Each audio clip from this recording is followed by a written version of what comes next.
นี่พี่น้องหลังจากที่ว่าเฮายาวนำกาเฮาก็มาหาเลาะกินกล้วยมีกล้วยสุกอยู่บ่บ้านโอ้มีกล้วยสุกเต็มที่พี่น้องเป็นวุ้ยเลยสุกแล้วพี่น้องโอ้กล้วยสุกกล้วยสุกกล้วยจะสุกแล้วอ๋อจะสุกเป็นเครือเลยพี่น้องนี่ว้ามีเอาขี้โกะอยู่ในเครือกล้วยเลยนี่ว้าแต่สุกเต็มที่เลยสุกแล้วพี่น้องเอ้าเครือนี่สิล้มบ้านมันคือกงวะ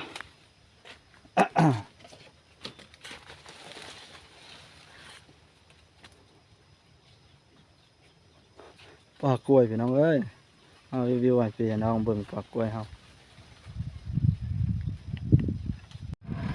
เนี่ยกำลังตัดกล้วยพี่น้องนี่เดี๋ยวตัดกล้องก่อนเด้อสินะ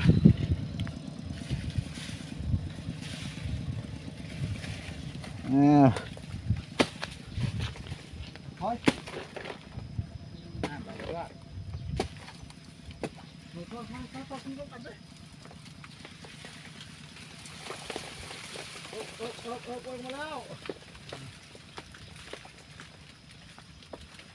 นี่มึงจะจับพิษได้จับพุ่นตัดมือเราเฮ้ยขาดบาทเดียวนะกล้วยกล้วยกล้วยหน่วยใหญ่ๆก่อนวะกินเลยกล้วยเฮาก ล้วยชุบคาเครือพี่น้องเอ้ย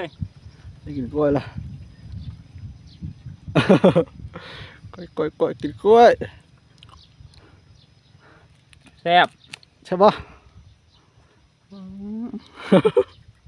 กล้วยอย่างชุกหัวเบิ้งนี่อย่ามันถึงนี่ไงบูมได้ไหมเอาเห็นเอานนไว้ชื่อบ่เป็นหยังตัดถิ่มไหมบ้านนะโกมันตัดถิ่มมันพี่น้องถึงทับปุ๊กนี่เนาะเอาให้หลุดเอานี่ถึงลงน้ำอ่ะ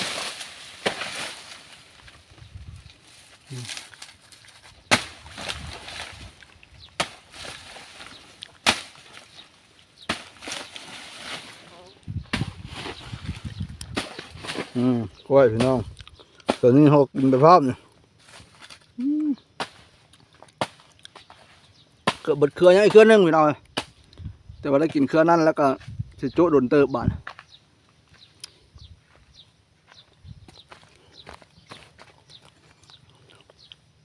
หน่วยนี้มันถึงนิ้วมือข่อยแล้วนะบ่อนเครือนั้นเนาะคือโกนั่น กล้วยมีในอันนี้โกจังไพ่นะหวานเนี่ยข่อยพ่อในมันเลยนี่พี่น้องหลังจากที่ว่าหาตัดแล้วกล้วยเขากับแบกมือแล้วบ่อนยังกินแล้วบ่อนพอมันสุกไปเลยเด้นี่อันนี้โครงการปลูกกล้วยตัวไม้พี่น้องปลูกไว้แล้วใบเขามายองซึกก็ลองกองกังเลยนี่เจอกันคลิปหน้าพี่น้องบ๊ายบาย